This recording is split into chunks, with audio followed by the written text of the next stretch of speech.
Greetings and welcome to the Dicey Cantina and our podcast reboot of the series. I'm Andrew Armstrong III, your host and game master.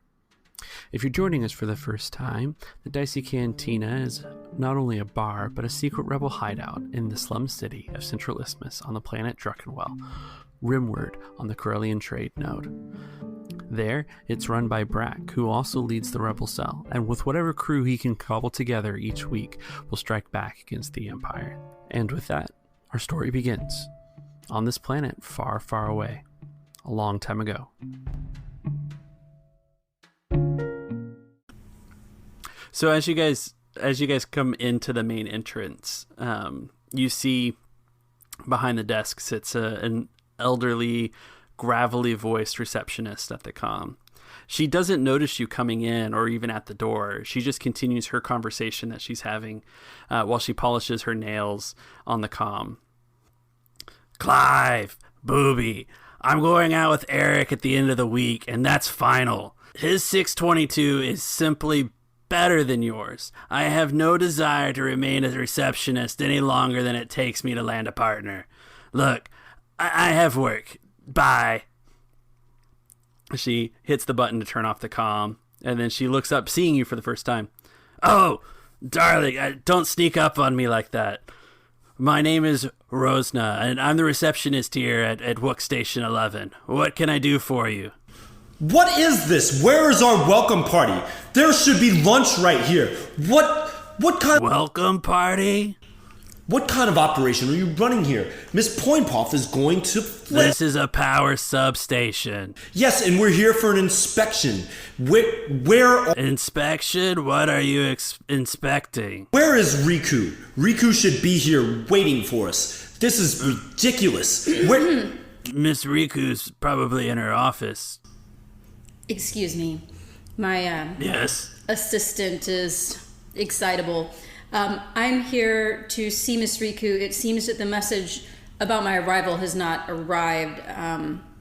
The comm was probably busy. I don't know anything about that. Yeah, I understand that these things happen. If we could see Miss Riku, that would be most convenient. Who are you with? The Empire? Oh, the Empire. Yeah, I didn't know you were coming. I'm the Imperial Inspector for this Imperial Inspector? Oh my. Yes. And go ahead and make your first roll for the game. Okay. What kind of dice do we have for the deception? We have 3 yellows and 1 green, correct? And add a blue dice as well. All right, 1 blue. And you need to add a purple and a red. Purple and a red. Okay. Oh no, not all. Wait, not all 5 red. Oh god, no, not all 5 red. That would have been fun. All right, so we got 3 yellows, 1 green, 1 blue, 1 red, 1 purple. All right, let's see what we got. All right, we've got 3 advantage and 2 successes. Oh, okay. How would you like to spend your advantages? We want Rosna to prime Riku a little bit and let her realize that Rosna completely buys it and she's trying to keep Riku out of trouble, hey, just do this, you cannot come with us. But she'll call back. She'll call back on the intercom and let her know that you guys are coming, and then she'll send you by yourselves with a couple of security badges. We'll say that. Yeah, Rosna wants to. I want to use our advantage to let Rosna lend credence to our story to Riku, because maybe Rosna feels like, oh man, if yeah. And also, I want her to order us lunch. Okay. I'll give you lunch for 3 successes. Yeah. Oh, I know, right? No. Rosna wants to make Riku think that we're supposed to be there, and also feel like everybody knew about this but Riku. That Rosna wants it to look herself to look good, not like she didn't get the message, but that Riku has somehow dropped the ball here. Okay, that's a good advantage. She's gonna message around and let everyone else know. Well, not message around and let everybody else know, but the way she presents it to Riku. Okay. So she's going to use it as an opportunity to possibly up her station. Okay. Rosna, turns like, yes, of course, the Empire. And she hits the comm button. She says, Miss Riku, your Imperial inspectors have arrived. Clearly, you've ordered lunch for them and didn't tell me, so I'm going to have to go out and get the lunch. But they're on their way back to see you now. Yes, come on through. What did you say your names were again? Deandra Poinpoff, and my name is Whiteclaw. Oh, okay. Miss Poinpoff and White whatever. Just sign here for your security badges, and it's the door on the right. You can't miss it. Thank you. Sign, please. And so she hands you a couple of those big laminated security badges and points to pretty much the only door to her right that lets you guys into the back area. She makes no motion to come with you guys. You guys are on your own to go find Riku's office. All right. We so Deandra, aka Lizzie, doesn't sign anything or put on the badge or anything. She lets Jaws carry all that. That's great. And she resumes her imperious. All right, so I'm gonna change my body language to more of a slave-like body language. I'm gonna not look down. I'm gonna completely defer to you. I'm not gonna look at you. I look at your feet, but I won't ever look your direction. I think it's really important that I sell the slave thing here. So I mean, you're my assistant. You just happen to not be free to choose a different job. We say as we chat down the corridor. Right this way, miss. So as Jaws and Lizzie head back to find Elit Riku's office, the scene transitions where they pass through a portal and it gets darker and becomes a little bit more circular, and we see Ginkgo and Veer and MSC 33, who we're going to call 33 for short, right?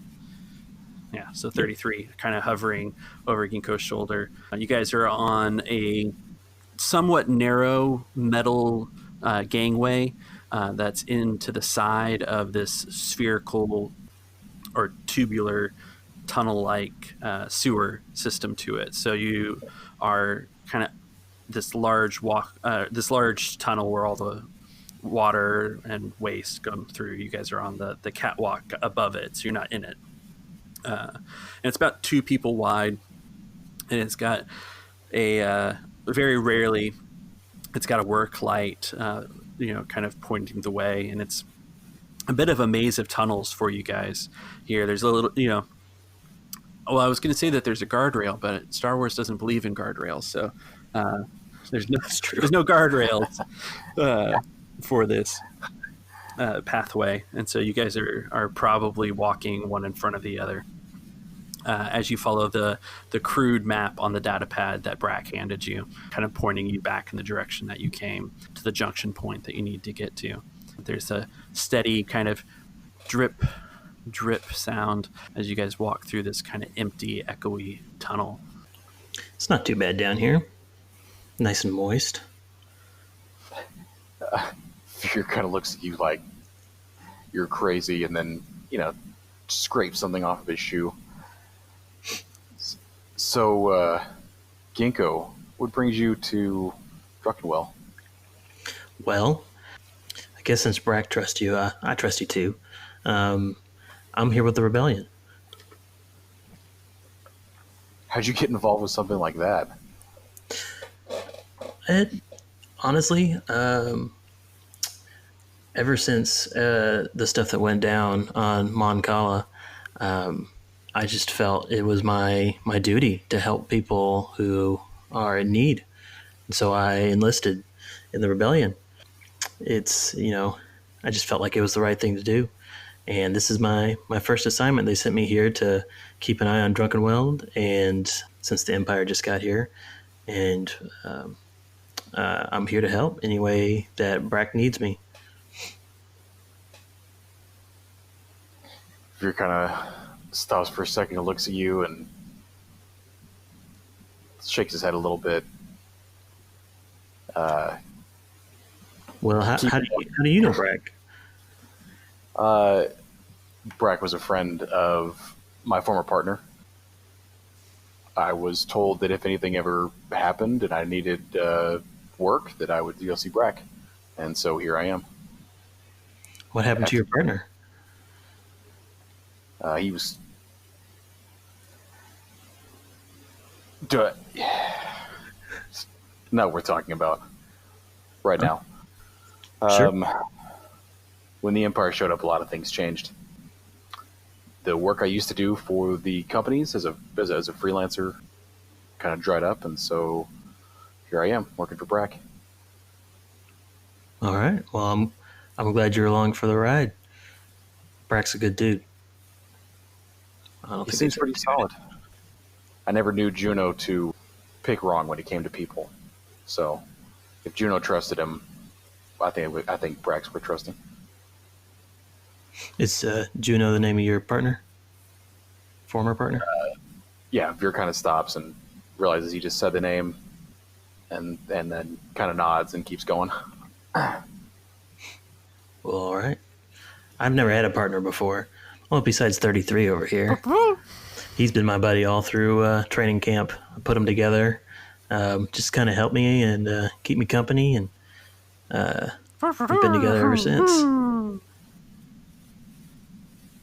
I don't know what I'd do if I lose him, so I understand losing a partner, or at least what it would feel like.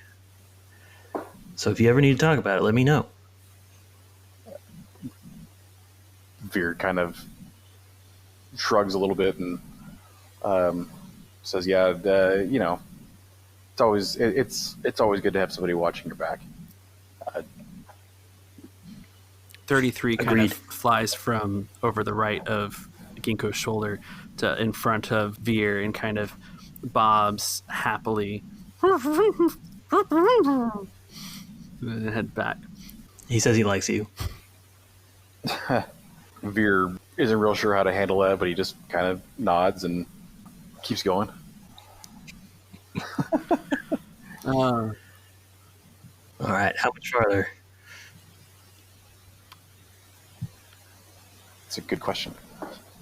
So I do Yeah, have so survival is your next check. as a skill. Average. Okay. You know. All right, 2 purple. All right, so Veer kind of stops and checks the map and looks around. Kind of grimaces at the smell of the sewer a little bit. Oh, that's not a good roll. Oh, wait, no, never mind. I rolled just a 2 purple. Okay. Yeah. So this will be a better roll this time. Okay. 1 success. Just a straight success. Yeah, just a straight Okay. success. So you've got about like one more turn to make. Veer knows the way that he's going. He's read Brack's map. And so you can confidently lead Ginkgo down that way. Yeah. So anyway, so Veer checks his map and he says, "We're almost there. Just a little while longer, I think."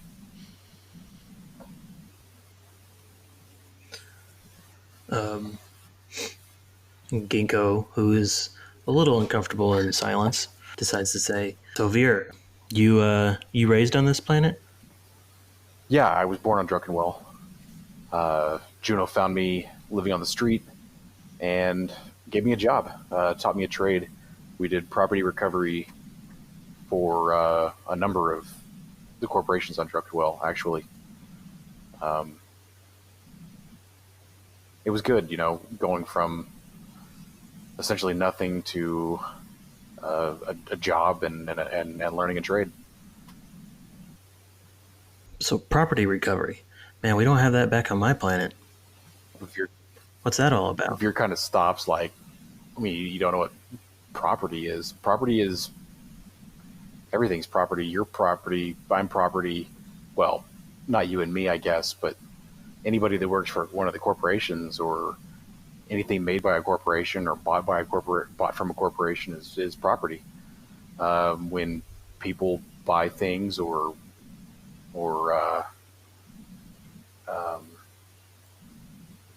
can't pay anymore, the corporation is within their rights to issue a recovery notice, and we go out and we recover the property.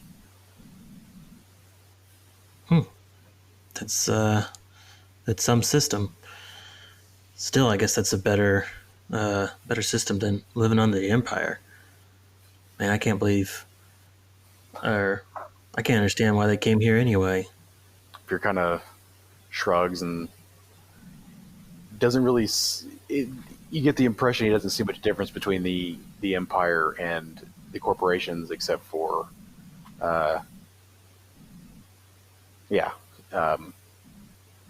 he's kind of bothered. He says, "Well, I don't know about that, about it being different. They seem to be working like a corporation, except for some of the changes they're making. And of course, they're not hiring freelancers anymore, which is why I'm working for Prague." Well, if that's the case, I feel for this planet, because I can tell you, living under the Empire's rule is no way to live. Wouldn't you say? Fear kind of nods. Yeah. Not having steady work, not having steady work is a big change and a problem.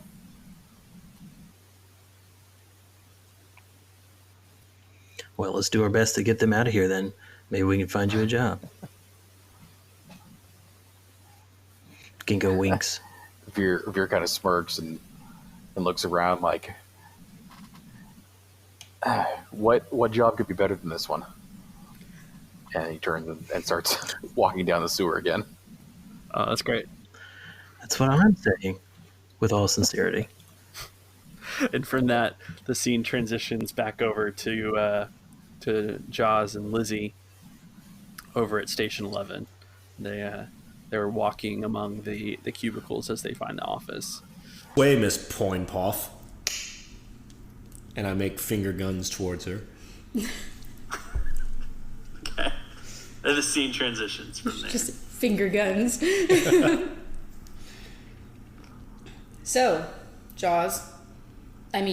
White Claw, what brings you to Druckenwell?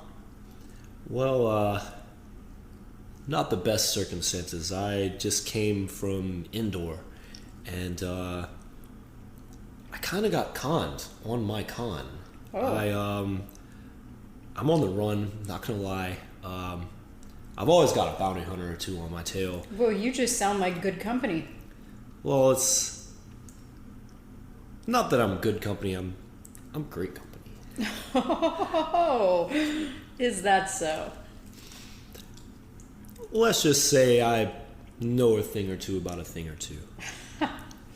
All right, so you came from Endor. You're clearly not originally from Endor. What were you doing on Endor? Well, I was there. There was this gambling ring. There was a big. I don't know if you've ever heard about the tip-yip fights. Basically, I was going there to con some guys on some tip-yip bets, and when I got there, this guy he took me in. He basically sold me. He made me think that I had him. He was going to be my mark, and he brings me into this tip-yip stadium, and as we walk through the gates, immediately I'm treated 5 stars. I was sleeping in a tent at the place I was before, so I came here and I was welcomed with 5-star hospitality.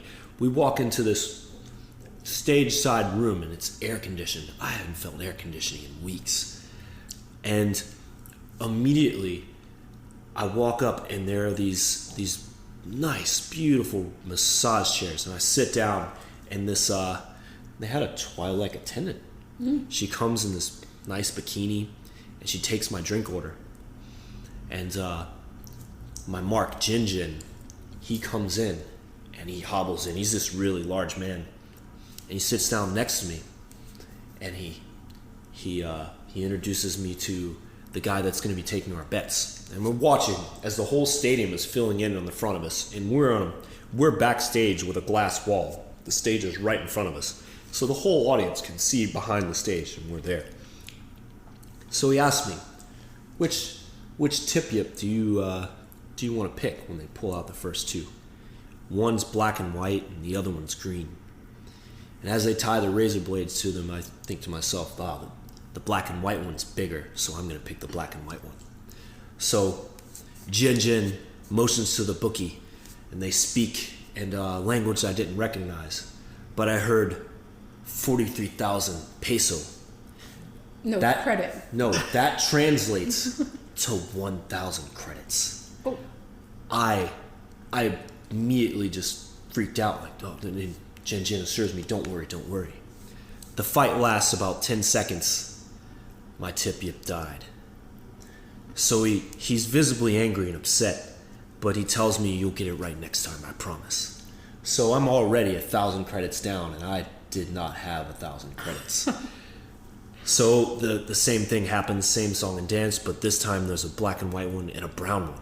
So I said, the black and white one won last time, so sure enough, the black and white one should win this time. So they make the whole of the gesture. They speak in this language I don't recognize, 43,000 pesos, and there's a betting frenzy. Everyone's making their bets as soon as our bet's announced. They're screaming everywhere. They let our tip-yips go. This fight lasted about 30 more seconds, but my tip-yip died. So visibly becoming more and more upset, he tells me, he assures me that I better get the next one right. Well, to make a long story short, I got 5 tip-yips in a row wrong. And everyone's falling out of the stadium, and I was pretty sure that I was going to be on the wrong end of a blaster. But I tried to leave, and Jin grabs my leg and tells me, oh no, you're staying right here. And as everyone's leaving, I'm freaking out, and Jin tells me, you should be calm. I say, calm? You're about to kill me. And Jin goes, no, kill you? No, I own this place. Every bet that I make, all those poor twits out there, they make those same bets. So wait, the whole stadium was taking your bad advice on tip-yip fights, and he was profiting off everybody betting for the tip-yip that he was betting for. Yes. Making it seem like he was losing money when in reality he was only losing the money he was betting, but making all the money everybody else was betting. Well, here's the catch. He made all that money, but he still wanted me to honor my debt of bets that I didn't make. How'd you get out of that one? That's a whole other story. That's why you're on Druckenwell. All right. So, that's all right. So as you guys are walking around, you have to locate Riku's office.